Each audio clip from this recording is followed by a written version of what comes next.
Alors, bienvenue à cette vidéo dont l'objectif est de vous démontrer l'utilisation des listes déroulantes dans Bergère et de démystifier l'utilisation de ces dernières. Alors, dans Bergère, on a deux types de listes déroulantes. On a des listes qu'on appelle dynamiques, c'est-à-dire qui s'ajustent automatiquement d'elles-mêmes lorsqu'on fait une entrée, et on a des listes statiques dont on doit modifier le contenu à l'aide du panneau déroulant de la liste elle-même. Alors, dans les listes dynamiques, on en a trois. La première, c'est la liste des races ici, qui comprennent les races que vous avez dans votre troupeau. La deuxième, c'est la liste des groupes.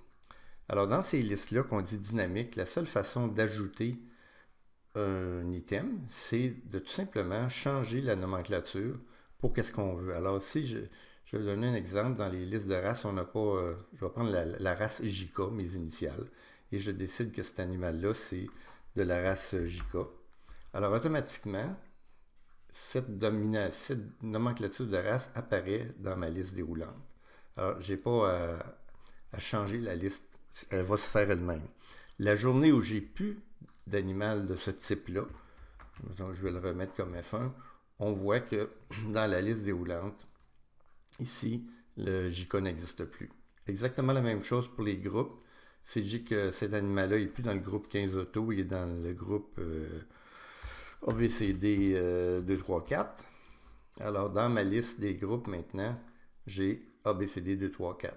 Dès l'instant où j'ai plus d'animal dans ce groupe-là, la liste se modifie automatiquement et retourne à ce qu'elle était avant. Si vous importez des animaux, des transactions de vos appareils mobiles, que ce soit d'Android ou un autre, et que vous avez des nouveaux noms de liste ou des nouveaux types de races d'animaux, ben la liste va s'ajuster automatiquement. La troisième liste dynamique, c'est la liste des groupes de béliers disponibles pour accouplement. Alors ici, quand on va dans le panneau et qu'on modifie le groupe ou les animaux, les béliers, la minute qu'on retourne aux fiches, la liste se met à jour automatiquement d'elle-même, vous n'avez rien à faire. C'est la même chose lorsque vous fermez et vous repartez votre logiciel. C'est une des choses que Bergère fait. Il remet toujours, à chaque jour que vous ouvrez le logiciel, il va remettre la liste dynamique de vos béliers à jour.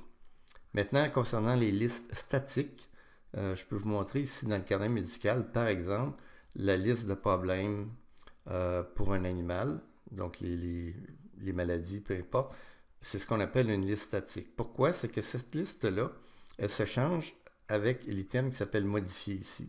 Alors, on peut aller dans modifier, puis insérer une nouvelle, dans ce cas-là, une nouvelle maladie, peu importe. On fait un retour de chariot, un enter, et on rentre la nouvelle nomenclature. Ce qui est important de comprendre, c'est que dans ces listes-là, il ne faut pas laisser des espaces comme ici, là, entre deux séries, parce que lorsque vous allez exporter dans votre application mobile, l'exportation va arrêter à l'espace vide. Donc ici, vous auriez le haut, mais vous n'auriez pas le bas. Les listes statiques aussi peuvent être réajustées dans les données d'entreprise. Lorsqu'on va, par exemple, avec le bouton « Personnaliser les listes de valeurs », alors ici, si vos listes ne sont pas complètes, par exemple, les problèmes rencontrés chez les animaux, vous pouvez aussi les modifier par là, mais vous pouvez toujours retrouver les valeurs initiales de Bergère. Vous allez avec le bouton réinitialiser les valeurs.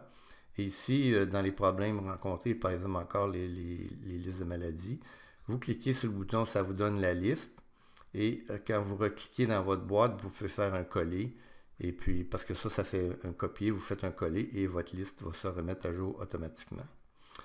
Il y a aussi, dans les listes déroulantes statiques, il y a les numéros de sites. Il y a aussi les sites d'abattoirs. Alors, les sites d'abattoirs, vous utilisez toujours, alors ici, je vais aller dans le modifier, vous utilisez le numéro de site avec, si optionnellement, une description. OK, donc, on met une description du site.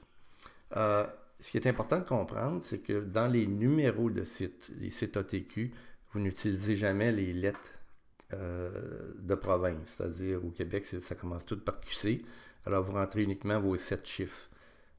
Et dans la description, vous n'entrez pas de caractère numérique, c'est-à-dire vous ne mettez pas de numéro de téléphone ou d'adresse, parce que quand on reconstitue le numéro de site, on prend tous les chiffres de la ligne. Alors, vous rentrez vos 7 chiffres, un espace avec une description, il n'y a pas de problème, vous pouvez en rentrer la quantité que vous voulez. C'est absolument permis. Une petite note aussi sur les listes de valeurs.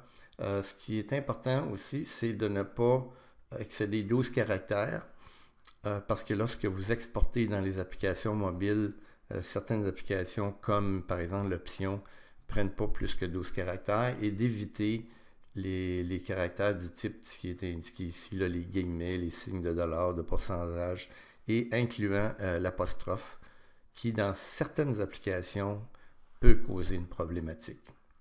Alors voilà, c'est l'explication sur l'utilisation des listes de roulement de bergère.